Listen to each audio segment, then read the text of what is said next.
Hello friends, कैसे हैं आप लोग। उम्मीद करता हूँ आप सब बढ़िया होंगे और आपकी तैयारी बढ़िया चल रही होगी।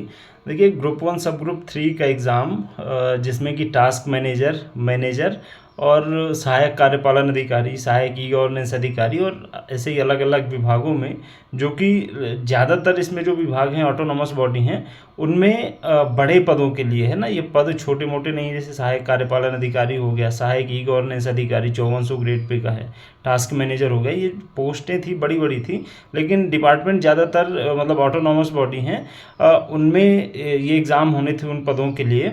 तो 15 मई को एग्ज़ाम रखा गया था। पहली शिफ्ट सुबह वाली 9 से 12 थी, और मे भी 9 से 12 थी शायद, और शाम वाली शिफ्ट जो है तो 3 से 6 बजे की थी। तो सुबह वाली शिफ्ट में टेक्निकल इशू, सर्वर वगैरह का जो कुछ प्रॉब्लम आई थी, उस वजह से एग्ज़ाम पोस्टपोन हुई।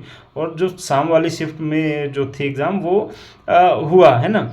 तो मैंने भी दिया था। मैंने आपको बोला भी था कि मैं वीडियो कल अपलोड करूंगा, लेकिन इस समय काम इतने ज़्यादा हैं कि समय नहीं मिल पाया। अभी भी मैं घर में नहीं हूँ, बाहर था, तो मैंने सोचा कि जब बोला हुआ है तो वीडियो तो एटलीस्ट अपलोड कर सकते हैं। मैंने सोचा आपके लिए एक वीडियो बनाया जाए, थोड़ा सा आपको एनालिसिस भी मिल जाएगा कि कैसा क्या एग्ज़ाम का पैटर्न रह रहा है। देखिए, एग्ज़ाम ऐसा है कि इसका जो सिलेबस है वही ग्रुप 2 सब ग्रुप 4 यानी जो पटवारी वाला एग्ज़ाम अभी लास्ट टाइम हुआ था उस वही है, बिल्कुल सिलेबस तो पूरा A to Z वही है।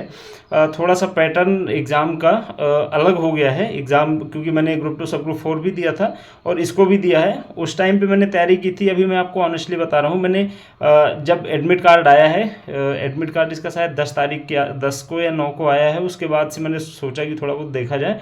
मैंने 3 मॉक टेस्ट लगाए थे। मुझे ये था कि मैं थोड़ा सा आइडिया लग जाएगा कि मेरा अभी कितना लेवल बचा हुआ है, क्योंकि मैं अब जॉब भी कर रहा हूँ, तो साथ साथ तैयारी करने में थोड़ा सा कहीं ना कहीं नुकसान तो होता ही है। तो मैंने सोचा एग्ज़ाम दे लेते हैं, और पोस्ट वगैरह अच्छी है, चूँकि फॉर्म ही लगभग 22,000 के समथिंग कुछ फॉर्म भरे गए हैं। और आपने अगर वो नोटिस देखा होगा जो कि एग्ज़ाम कैंसिलेशन के लिए था, पोस्टपोन होने के लिए, जो ESB ने अपलोड किया था ये पहली वाली शिफ्ट का, उसमें आप देखोगे कि 10,600 कुछ बच्चे थे जो कि उस शिफ्ट में जिनका पेपर था, लेकिन रिपोर्टिंग केवल 4800 लोगों की हुई है। और समथिंग आप यही मान लो कि शाम वाली शिफ्ट में भी ऐसे ही था, क्योंकि मेरी जो लैब थी वो पूरी लैब में, मतलब लैब के अलग अलग सेक्शन बने हुए थे, A1 मतलब A B C ऐसा करके पूरी लैब में संभवतः मतलब एक सेक्शन में 30 बच्चों के लिए जगह थी, 29 के लिए, और संभवतः 6 ऐसी थी। तो अगर अपन है ना 174 की समथिंग हो रही है, उसमें से 50% सीटें भरी हुई थी, 50-45%, यानी शाम की शिफ्ट का भी यही लगभग रेशियो रहेगा कि 4,4800 5,000 के आसपास बच्चे शाम वाली शिफ्ट में भी आए रहे होंगे। तो इससे ये कि कंपटीशन तो बहुत कम है। और दूसरा प्लस पॉइंट इस एग्ज़ाम के लिए ये था कि ज़्यादातर क्या, मुझे लग रहा है सारी पोस्ट ही ऐसी थी जिनमें मास्टर डिग्री ले रखा था। कुछ में MBA, कुछ में MCA, है ना, साइंस से PG, या कि मतलब ऐसे ऐसे अलग अलग क्वालिफिकेशन। तो जैसे साइंस से किसी ने PG कर रखा है, कि किसी ने MBA कर रखा है, MCA कर रखा है, तो बहुत कम बच्चे ऐसे मिलेंगे जो कि कंपटीशन में लगे होंगे। क्योंकि जैसे मेरा MSc इंडस्ट्रियल केमिस्ट्री से है, ठीक है। अब हम लोग जितने थे बच्चे MSc में, एक आध 2-3 को छोड़ के बाकी सारे इस समय जॉब कर रहे हैं। जो 2-3 हैं उनमें मैं भी शामिल हूँ, और 2 और हैं वो मतलब गवर्नमेंट जॉब की तैयारी की और उनका भी सिलेक्शन हो गया है ना। तो चूंकि रनिंग कंपटीशन वाले बच्चे थे नहीं बहुत ज़्यादा, है ना, उनसे बात करके और ऐसा करके समझ आया। मैं चूंकि सेंटर गया था, एग्ज़ाम देने गया था। तो 2 प्लस पॉइंट है। एक तो ये कि फॉर्म बहुत कम भरे गए हैं। दूसरा प्लस पॉइंट ये कि मतलब बच्चे बहुत कम हैं, और जो हैं भी वो कोर कंपटीशन वाले कम हैं। कुछ हैं हालांकि, एक आध दो के मैं नंबर भी आपको बताऊंगा। तो ये 2 प्लस पॉइंट थे। इस वजह से मैंने सोचा कि एग्ज़ाम दे लिया जाए। अब तैयारी नहीं कर पाया था, चूँकि काम भी इस समय थोड़ा सा ज़्यादा है, तो तैयारी करने का मौका नहीं मिला। खैर, ये तो एक्सक्यूज़ हो गया, बट तैयारी नहीं किया था। उस हिसाब से नंबर ठीक है। अब मैं अपने नंबर अभी नहीं बता रहा हूँ आपको, क्योंकि नंबर बताना मतलब कोई निकलता नहीं। अगर सिलेक्शन हो तो फिर नंबर बताने का रहे भी, मतलब अभी मैं रेंज में हूँ सिलेक्शन की, ऐसा मुझे लग रहा है कि शायद बन सकती संभावना। सिलेक्शन होगा, रिजल्ट आएगा तो फिर मैं आपको बताऊँगा। बाकी मैं आपको बता रहा हूँ कि एग्ज़ाम ये जो ग्रुप 1 सब ग्रुप 3 और ग्रुप 2 सब ग्रुप 4, इन दोनों में से जो डिफरेंस है मैं वो आपको बता रहा हूँ। जैसे सिलेबस तो पूरा सेम है, 25-25 नंबर के 8 सब्जेक्ट हैं, 200 नंबर को उन्होंने बोला पूछने का, ठीक है। इसमें इस एग्ज़ाम में जो चीज़ें मतलब थोड़ा सा एक्सपेक्टेशन से बाहर थी, वो मैं बता रहा हूँ। जैसे साइंस इन्हें जो पूछी हुई थी उसका लेवल ठीक ठाक था। केमिस्ट्री वगैरह में इन्हें IUPAC नाम पूछा हुआ था, मॉलिक्यूलर वेट पूछा हुआ था, मतलब कंपाउंड देके, और मतलब है ना थोड़ा एक लेवल अप ही था केमिस्ट्री का। इसके अलावा फिजिक्स तो ठीक है, नॉर्मल ही थी, मतलब एक आध न्यूमेरिकल पूछा हुआ था। बायो में एक आध क्वेश्चन ऐसे थे जैसे पूछा हुआ था कि DNA के जो टुकड़े हैं, DNA के पार्ट हैं, उनको अलग करने के लिए किस मतलब मेथड का यूज़ किया जाता है, किस टेक्निक का यूज़ किया जाता है, ऑप्शन दे रखे थे। तो मतलब ये थोड़ा सा अपन जनरली ये ऐसी चीज़ें नहीं पढ़ते हैं, तो ये पूछा हुआ था। मतलब साइंस का लेवल मुझे थोड़ा सा अब समझ आया है। इंग्लिश बहुत आसान थी, बहुत आसान इंग्लिश थी, मतलब मैंने एक्सपेक्ट भी नहीं किया था कि इतनी आसान पूछेगी। आपसे बोल रहा है कि इनमें से कौन सा सेंटेंस करेक्ट है, ठीक है। अब वो करेक्ट सेंटेंस पूछ रहा है आपसे और सेंटेंस दे रहा है 4-4, 5-5 वर्ड का, मतलब ही इज़ गोइंग, ही है ना, ही हैज़ गोइंग, ऐसे करके दे रखा है। ये मतलब बहुत ही लल्लू लेवल की। तो इंग्लिश बहुत आसान थी। इंग्लिश हिंदी में ऐसा था कि हिंदी में आपको तो मतलब लगभग 25 में से 20 क्वेश्चन ऐसे थे, 19 क्वेश्चन जो कि आपके रेंज में थे। इसके अलावा फिर पूछा हुआ था, जैसे स्टेटमेंट के क्वेश्चन हिंदी में मुझे 3-4 देखने को मिले। जैसे पूछा हुआ था कि इनमें से कौन सा मतलब ये कथन किसका है। कथन दे रखा था कि हिंदी को राष्ट्रभाषा बनाने की आवश्यकता नहीं है, वह तो पहले से ही है ना। अब ऑप्शन दे रखा है जवाहरलाल नेहरू, महात्मा गांधी, KM मुंशी, ऐसे करके ऑप्शन दे रखे थे।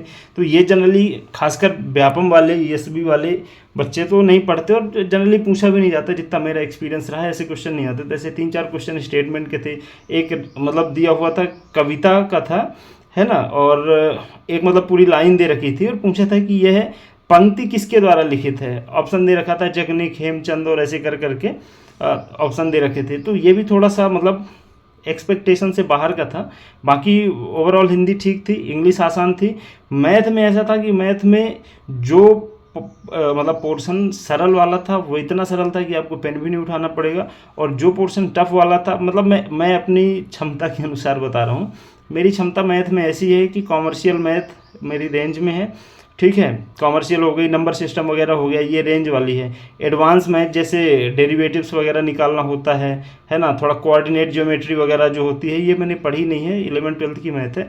तो ये मेरी रेंज के बाहर का है। तो आप मेरी मतलब क्षमता से अंदाज़ा लगा सकते हैं। अगर आपकी रेंज में है तो फिर आपके लिए मैथ जो है तो ये वाला पोर्शन ईजी है। मेरे लिए टफ था, मतलब अगर 25 तो वैसे नहीं आए थे, 17-18 क्वेश्चन मैथ के रहे होंगे, उनमें से 10-12 क्वेश्चन ऐसे थे जो आसान थे, बाकी थोड़ा सा मुझे टफ लगे और मैंने मतलब तुक्का ही लगाया है उनमें। देखिए इन्हें 25-25 नंबर का बोला हुआ था, लेकिन 25-25 नंबर का था नहीं। मैथ और रीजनिंग दोनों मिला के मतलब लगभग 40 के आसपास रही होगी, 38, 40, 42 इस रेंज में। 50 नंबर की दोनों मिला के 50 के नहीं थे, ठीक। इसके अलावा जैसे मैं आपको रीजनिंग का बताऊं तो रीजनिंग तो खैर बहुत आसान थी। एक क्वेश्चन मुझे रीजनिंग का लगा है जिसमें मैंने तुक्का ही लगाया, मुझे वो मतलब रिलेशन नहीं समझ आ रहा था। होता है ना ऐसे PQRS इस टाइप के देके रिलेशन पूछता है, खाली बॉक्स रहते हैं, बॉक्स भरवाने का था, वो रिलेशन मुझे नहीं समझ आया। हो सकता है लैक ऑफ प्रैक्टिस की वजह से, क्योंकि मैंने रीजनिंग 2-2.5 साल से पढ़ी नहीं है। बाकी रीजनिंग तो मुझे कहीं कोई मुश्किल नहीं लगी। एक क्वेश्चन कैलेंडर से आया हुआ था। अब चूंकि मैंने 2 साल से पढ़ा नहीं, तो जो मतलब कोड वगैरह होते हैं, जो फार्मूला वगैरह मैं भूल गया था, पर मैंने उसको कोरिलेट करके निकाल लिया था, बन गया था, मतलब मुझे टफ नहीं लगा। तो मैथ रीजनिंग हो गई। इसके अलावा कंप्यूटर का लेवल ठीक था। कंप्यूटर में अब मैंने ये देखा ग्रुप 4 के बाद से इन्हें थोड़ा सा पैटर्न चेंज किया है कंप्यूटर में। एक तो ये MS ऑफिस पे बहुत फोकस कर रहे हैं, एक्सेल वगैरह से सिर्फ फार्मूले पूछते हैं, ठीक है, पावर पॉइंट से मतलब बहुत अंदर घुस के। दूसरा ये थोड़ा सा आर्टिफिशियल इंटेलिजेंस की तरफ, AI की तरफ ज़्यादा फोकस कर रहे हैं। इसलिए जो कोर कंप्यूटर अपन परीक्षा मंथन या कि इस टाइप से पढ़ते हैं, ये वाली चीज़ें थोड़ा सा कम करके और उनने डीप में पूछना शुरू किया। तो कंप्यूटर का लेवल ठीक ठाक था। कंप्यूटर की संभवतः 25 क्वेश्चन तो रहे होंगे और ठीक लेवल के क्वेश्चन थे, ऐसा आसान नहीं कहेंगे उनको। ये दूसरे जैसे 2 सेक्शन थे, सेक्शन A मैथ रीजनिंग, आप थोड़ा सा देख लीजिएगा। सेक्शन A में मतलब सेक्शन B में मैनेजमेंट है। मेरे जो फोकस का पॉइंट है वो ये है कि सेक्शन B में मैनेजमेंट है, और मैनेजमेंट और मतलब चूँकि सामान्य अभिरुचि, सामान्य ज्ञान एवं अभिरुचि और मैनेजमेंट, इन दोनों के बीच में जो कॉमन वाला एरिया है, जैसे लीडरशिप हो गई है ना, एप्टीट्यूड टाइप वाले जो चीज़ें हैं, ये पर्याप्त भरी हुई थी। मतलब ये मिला के मैनेजमेंट वगैरह के और ये सामान्य ज्ञान एवं अभिरुचि को इनने, हम समझते हैं जनरल नॉलेज लूसेंट, और इनने लूसेंट लिया नहीं। तो ये वाला पोर्शन मतलब मुश्किल था। 40 से 45 क्वेश्चन ऐसे थे जो कि प्योर मैनेजमेंट के समझ में आ रहे थे, है ना। इस वजह से बच्चों का स्कोर थोड़ा सा कम हुआ है। मैं खुद एक्सपेक्ट कर रहा था जितना, उससे समथिंग आप मानिए कि 5-6 नंबर मेरा कम स्कोर हुआ है, ठीक। क्योंकि ये जो मैनेजमेंट का पोर्शन इन्हें ज़्यादा भर रखा था, 40 नंबर से तो ज़्यादा ही रहा होगा, 40 क्वेश्चन से तो ज़्यादा ही रहे होंगे। और चूंकि मैनेजमेंट अपन पढ़ के नहीं जाते तो अपन को थोड़ा सा मुश्किल होती है समझने में, तो इससे दिक्कत थी। और जीके में जैसे करंट अफेयर के क्वेश्चन आए थे, तो करंट अफेयर एक पूछा हुआ था 2014 का, ठीक है, कि ये मतलब कनाडाई, मतलब भारतीय मूल के कनाडाई व्यक्ति हैं जिन्हें 2014 में प्रवासी भारतीय पुरस्कार मिला था, कौन है? नहीं बना। 2020 का करंट अफेयर का पूछा हुआ था। 2024 का एक क्वेश्चन था कि ये मतलब इनके क्वेश्चन की जो लैंग्वेज थी, ये समझ आ रहा था कि इनने ये क्वेश्चन बैंक से क्वेश्चन उठाया है, देखा भी नहीं है कि हम कब पूछ रहे हैं, कौन से साल में पूछे। जैसे इन्होंने पूछा कि जो गुमे हुए, मतलब है ना, जैसे किडनैपिंग हो जाती है लोगों की, ऐसे घर से बिछड़ जाते हैं, इन लोगों के लिए 2024 में, मतलब इन लोगों के लिए दिन 2024 में कब मनाया जाएगा, 2024 में मनाया जाएगा। हम 2025 में है और 24 में कोई ने फ्यूचर की तरह से पूछा हुआ है। तो यानी ये क्वेश्चन पुराना था, ऑप्शन दे रखे थे, मैंने पढ़ा हुआ नहीं था तो तुक्का लगाया है। इसके अलावा एक और क्वेश्चन था 2019 या 20 के आसपास का ही करंट अफेयर का था, यानी करंट अफेयर थोड़ा ज़्यादा पुराना हो गया। और एमपीजी के क्वेश्चन आए थे, बहुत आसान थे, जैसे सतखंडा महल पूछा हुआ था, ठीक है, नर्मदा से एक क्वेश्चन पूछा हुआ था, ऐसे करके आसान था। मतलब एमपीजी के तो हो गया। एमपीजी के से पूछा हुआ था कि मध्य प्रदेश का क्षेत्रफल पूरे देश के क्षेत्रफल में कितने प्रतिशत का योगदान करता है ना, ऐसे करके आसान क्वेश्चन थे। तो ये अपना हो गया जीएस। और हिंदी मैंने बताया, ये हिंदी बहुत आसान आई हुई थी। एक संधि से क्वेश्चन था, एक अपना पूछा हुआ था रस से, ठीक है, शब्दयोग में पूछे हुए थे, पर्यायवाची पूछे हुए थे। पर्यायवाची तो बहुत आसान, कि नदी का पर्यायवाची इनमें से कौन सा है, और ऐसे कर करके आसान पूछे हुए थे। तो अपनी हो गई, हिंदी हो गई, इंग्लिश हो गई, मैथ, रीजनिंग, मैंने साइंस का बता दिया, कंप्यूटर बता दिया, मैनेजमेंट बता दिया, ठीक है, और जीएस का भी बता दिया। कुल मिला के मैं आपको एग्ज़ाम का एक पैटर्न बता रहा हूँ। एक ही शिफ्ट हुई है तो पैटर्न अब एक्यूरेट यही रहेगा, ये मैं नहीं कह सकता। बाकी मुझे ऐसा लग रहा है कि अगर मैनेजमेंट के नंबर इन्हें, मैनेजमेंट वाले जो क्वेश्चन हैं वो थोड़ी कम रखे होते, और जो सामान्य ज्ञान एवं अभिरुचि में जीएस वाला पोर्शन अगर डाला होता तो लोगों की स्कोरिंग थोड़ी ज़्यादा होती। मेरा ये व्यक्तिगत एक्सपीरियंस है कि सबका 5-5 नंबर कम हुआ होगा, जो कंपटीशन वाले हैं, जो रनिंग वाले हैं। बाकी तो फिर 92, 93, मतलब 89, 104 ऐसे नंबर वाले भी बच्चे मिले हैं, तो वो तो खैर अपने कहीं कंपटीशन में नहीं है। मेरा व्यक्तिगत एक्सपीरियंस ये कह रहा है कि अगर आपके 140 से ऊपर स्कोर हो रहा है तो आप मतलब उस रेंज में हो सकता है एक आध नंबर से बाहर हो जाओ, लेकिन एकदम ऐसा नहीं है कि बिल्कुल 140 आ गए अब तो बाहर हो गए। आप 140 हैं, अगर यूआर की बात कर रहा हूँ, यूआर में आप 140 से ज़्यादा हैं तो आप कहीं ना कहीं थोड़ा सा रेंज में हैं। अब बता देता हूँ कि आपको फोकस कहाँ कहाँ करना है। सबसे मेन चीज़, एग्ज़ाम का जो मतलब पेपर का जो स्ट्रक्चर था वैसा था कि जो चीज़ें आसान थी वो बहुत आसान थी, और जो चीज़ें टफ़ थी वो टफ़ थी। तो अगर, क्योंकि अभी मुझे लग रहा है 2-4-5 दिन में आपका कुछ ना कुछ अपडेट आ जाएगा एग्ज़ाम से रिलेटेड, बहुत लंबा नहीं खींचेगी, क्योंकि इससे फिर जो अब शिफ्ट होगी, चूँकि इनके यहाँ पे लोगों की स्कोरिंग होगी, लोगों को मतलब वो सीक्रेट रिवील हो गया है कि पेपर कैसा आया है। लोग पढ़ेंगे तो नंबर अब 1-1, 2-2 नंबर लोगों के थोड़ा सा बढ़ेंगे, तो उनके डाउन होंगे नॉर्मलाइजेशन में। पर मैं आपको सजेस्ट ये कर रहा हूँ कि आपने जो चीज़ें पढ़ी हुई हैं अभी तक, और जो आपको उनमें लग रहा है कि आप जिसको रिवाइज़ कर सकते हो जल्दी, उन्हीं चीज़ों पे फोकस करना। मैनेजमेंट बिल्कुल मत पढ़ना। कंप्यूटर अगर आपने पढ़ा हुआ है तो जितना जिस लेवल का पढ़ा हुआ है उसी को रिवाइज़ कर लो। हिंदी पे फोकस करो, थोड़ी वोकेबलरी वगैरह, इंग्लिश थोड़ी ग्रामर वगैरह देख लेना, वोकेबलरी तो बहुत आसान आ रही है।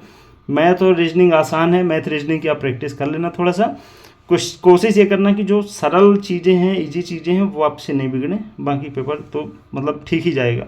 मेरा ठीक गया है तो आप लोगों का जा सकता है, क्योंकि मैं तो 2 साल से लगभग व्यापम के लिए नहीं पढ़ रहा था, वैसे तो पढ़ रहा हूँ, व्यापम के लिए नहीं पढ़ रहा था। तो उम्मीद करता हूँ कि वीडियो ठीक लगा होगा, है ना।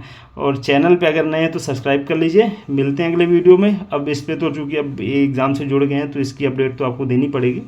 तो इस पे जैसे भी जो भी आगे अपडेट आएगा तो आपको बताऊंगा, है ना।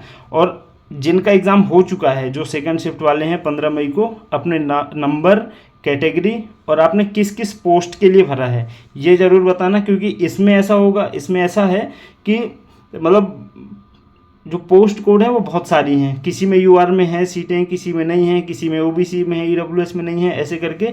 तो अगर मान लीजिए मेरे 150 मार्क्स है, ठीक है, और आपके 152 हैं, तो इसमें ऐसा नहीं कि मैं आपसे रेस में पीछे हो गया, ना ऐसा है कि आप मेरे से रेस में आ गए हो, क्योंकि हो सकता है मैंने किसी और पोस्ट कोड के लिए अप्लाई किया हो, आपने किसी और के लिए किया हो, अपन दोनों कंपटीशन में अलग अलग हो गए हैं ना, तो रेस ही अलग हो गई, तो अपन कॉम्पिटिटर ही नहीं है, तो आप मेरा नुकसान भी नहीं कर पाओगे।